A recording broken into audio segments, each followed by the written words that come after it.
Hola, mi nombre es Pedro José Rojas Mendoza, soy entrenador AR1, certificado por la Pan Am Bowling y mi función como entrenador la realizo en Bogotá, Colombia. En los deportes hay elementos que los caracterizan e identifican para la misma práctica de él. En nuestro caso, en el bowling, la identificación más grande y amplia que tenemos nosotros es las bolas.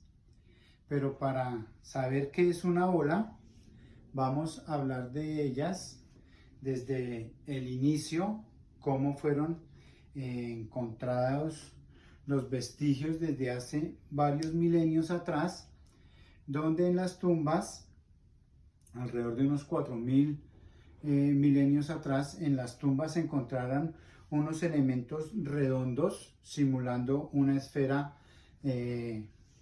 tallada en hueso. También se encontraron unos elementos alargados simulando los pines o los palos. Se asume que desde ese tiempo ya se tenía algo de conocimiento de lo que era el bowling. A medida que fue pasando el tiempo, unos milenios más adelante, se jugaban con unas esferas de piedra talladas, se lanzaban y era a que quedaran cerquita a otras. También se asimilaba más o menos al juego del bowling. Luego, con el tiempo, fue evolucionando los sistemas de trabajo y los materiales. Ahora ya teníamos esferas de madera. Las bolas eran en madera, totalmente talladitas, bien redonditas. Por tal razón, era una persona experta en tallar la madera que le daba una circunferencia exacta a la bola. Siguió el avance y más o menos hacia el siglo XX aparecieron los materiales plásticos. Entre ellos encontramos el hule. El hule es un elemento macizo, era una esfera maciza, ya la podían conformar y era supremamente dura y tenía muy buena fricción. Pero también el defecto que tenía este material era que su olor era muy impregnante y muy fétido, muy feo. Y a su vez también rayaba mucho las pistas. Por tal razón fue avanzando el tiempo y también la tecnología. Hacia la década de los 50 se encontraban materiales plásticos. Ya teníamos un elemento en el cual en la parte exterior se podían hacer unas mezclas de pigmentación y se le daban coloraciones a las bolas de bolos. Esto hizo que el bolo tuviera un auge mayor por lo llamativo de los colores de las bolas. Pero más sin embargo eran bolas que no tenían o sufrían mucha modificación en su trayectoria. Hacia la década de los 80 empezaron a trabajar los poliuretanos y se generó una bola de uretano.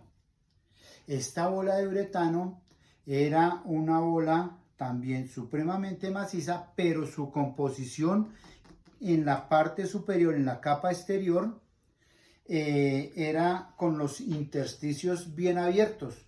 Entonces un sistema así sea bien pulido, él va a tener una serie de intersticios y vacancias. Esos intersticios le permitía a ella que absorbiera aceite. Entonces, hacia la década de los 80 fue creado el uretano y hacia los 90 empezaron a crear unas resinas. Estas resinas me permitían a mí darle un cubrimiento a la bola para que tuviera un efecto especial en su trabajo allá sobre la pista, que la adherencia fuera de una forma para poderla someter a un trabajo específico.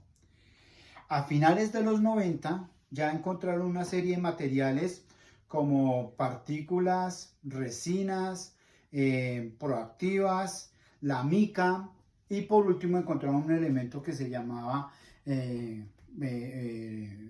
unos recubrimientos híbridos, que era la combinación simplemente del uretano con otros elementos de partículas para darle unas superficies específicas y poder tener una curva más bonita. Hoy en día a los jugadores lo que les gusta es colocarle curva a la bolita. Entonces, para colocarle curva a la bolita, tiene otros elementos adicionales. Entre las partes de la bola tenemos tres partes específicas. Su interna, que es un núcleo, ¿sí? Aquí podemos observar, en la parte interna hay un núcleo. En la parte superior, la primera capa que cubre ese núcleo es unas resinas. Y aquí alcanzamos a observar la coloración, y la parte exterior, que es la cubierta o la chapa, es donde vienen a mezclar todos estos tipos de materiales para tener ciertas reacciones sobre el trabajo de la pista. Y si observamos en esta parte, aquí tenemos una longitud de entre 15 y 20 milímetros, dependiendo de la casa constructora. Ahora, muy bien, para el juego del bolo, nosotros tenemos dos clases de bolas. Unas bolas recreativas, que son las que encontramos en las boleras común y corriente. Ellas tienen los orificios, son orificios bastante grandes, simplemente para nosotros llegar y meter los dedos allá y poderla coger. Entonces son bolas plásticas que no tienen ningún costo adicional para que que encontremos la otra bola, que es una bola de competencia o de rendimiento. Ya estamos hablando de bolas reactivas. ¿Pero qué es una bola reactiva? Entonces devolvámonos a la parte de las tres partes de la bola. Dijimos que ellas tienen una parte interna que es el núcleo. El núcleo, tenemos dos tipos de núcleos. El núcleo simétrico, que vamos a hacer un ejercicio y tracemos una línea acá en este pin. Si yo lo coloco aquí de frente, observo que la isometría de aquí para allá y de aquí para allá es exactamente igual. Eso es un núcleo simétrico. Su forma es parejita con relación a un eje de simetría. Ahora bien, aparece otro núcleo que fue hacia la década entre los 80 y los 90, empezaron a crear núcleos asimétricos. Él me permitía a mí darle un bote adicional a la bola, hablemoslo así, ya explicamos qué es eso. Entonces voy a tomar el pin por este otro lado y voy a trazar el eje, lo voy a trazar a este lado, y si yo observo, esta parte de aquí a acá es más pequeña que de aquí a acá. Por tal razón está cargado hacia un lado la asimetría del centro del núcleo. Y vienen de diferentes formas. Hay muchas formas de núcleos asimétricos. Por tal razón, el núcleo asimétrico es el que me va a ayudar a mí para que la bola tenga cierta revolución. Al tener cierta revolución, asimismo, el jugador va a esforzarse menos para cuando suelte la bola no tenga que jalarla tanto, simplemente darle un pequeño efecto a la bola para que ella haga el trabajo. Ahora bien, ese núcleo yo lo puedo colocar del centro de gravedad de la bola, yo lo puedo colocar distribuido hacia un lado. Entonces pueden ser núcleos simétricos que son largos o cortos, y los asimétricos también pueden ser pequeños y deformes, digámosle así. Aparece un concepto que es radio de giro. Para tener un concepto del radio de giro lo vamos a comparar con el plano tridimensional cartesiano. Entonces yo tengo un plano tridimensional X, el eje Y y el eje Z. En este punto es un punto de convergencia. Asumamos que vamos a tomar un vector que salga del plano del punto de convergencia, o sea, de donde se encuentran los tres ejes del plano cartesiano. Si yo trazo el vector y los retiro, lo alejo del centro de convergencia, voy a encontrar un radio de giro largo, alto. Si lo retiro, lo dejo no tan lejos del punto de convergencia, voy a tener un radio de giro medio. Y el otro que está más pegado al punto de convergencia es un radio de giro bajo. Por tal razón, con esta comparación vectorial, físico, así yo mismo voy a dar el movimiento a mi núcleo que voy a tener allá. Por tal razón, observemos que si yo giro esto acá, va a ser un poquito más lento, pero funciona, más lento. Pero si yo lo giro acá, él gira más rápido porque su radio de giro es más cortico que este otro. Por tal razón, aparecen los 3 radios de giros. Entonces, el radio de giro alto tiene unos valores. Estos vienen en pulgadas. Los valores son, el alto está entre 2.680 pulgadas y el máximo que es 2.800 pulgadas. El radio de giro medio está en 2.570 pulgadas y el máximo valor es 2.680 pulgadas.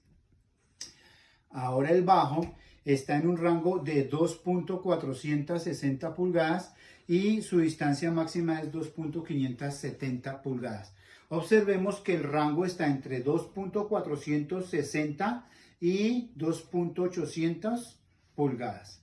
Con base a eso, entonces, así ellos mismos colocan, cuando están fabricando la bola, colocan las distancias del núcleo para tener una reacción en la pista. Para seleccionar nuestra bolita, pues obviamente nosotros debemos saber y tener en cuenta lo que es la superficie de la bola, qué quiere hacer el jugador o qué pretendo hacer yo con la superficie de la bola cuando tenga el contacto allá en la pista. Debo tener en cuenta el tipo de núcleo que va a tener la bola para así mismo tener su balance estático. Y hablamos del mass bias, o sea, es el sesgo, y ahorita hablamos del sesgo o diferencial. Y por último, el trazo que ya hablamos, que va a ser el que va a tener con la llave, se le llama llave del jugador con relación al punto de referencia de la bola. Bueno, también debemos saber las propiedades físicas de la bola para también saberla seleccionar. Entonces yo puedo hablar del radio de giro, ¿sí? Puedo hablar del diferencial, ya ahorita hablamos del diferencial. Puedo hablar del track flare. Y por último, pues obviamente la superficie. Esto sí es, siempre la debemos de tener en mente, la superficie, porque con ella es que yo me llevo una referencia para saber qué quiero que haga mi bola ya trabajando. Ahora, el diferencial es simplemente la diferencia que va a tener de las medidas del radio de giro, menor y mayor, se restan y así sabemos la inclinación que va a tener mi núcleo cuando lo ubique allá en la bola. Y también me sirve a mí como punto de referencia para que el señor que va a abrir la llave, va a abrir la bola, sepa en qué parte va a colocar los orificios o las perforaciones con relación a, primero que todo, mi mano y segundo que todo, qué quiero que haga yo mi bola allá. Obviamente, con todos estos parámetros ya tenemos criterios definidos para saber seleccionar mi tipo de arsenal, que es lo que nos identifica a nosotros los jugadores de bowling. Espero que haya sido de vital importancia la información que les transmití y deseo que sigamos investigando con relación a todo lo que es nuestro arsenal para seleccionar un buen equipo y poderlo llevar a una buena competencia. Muchas gracias.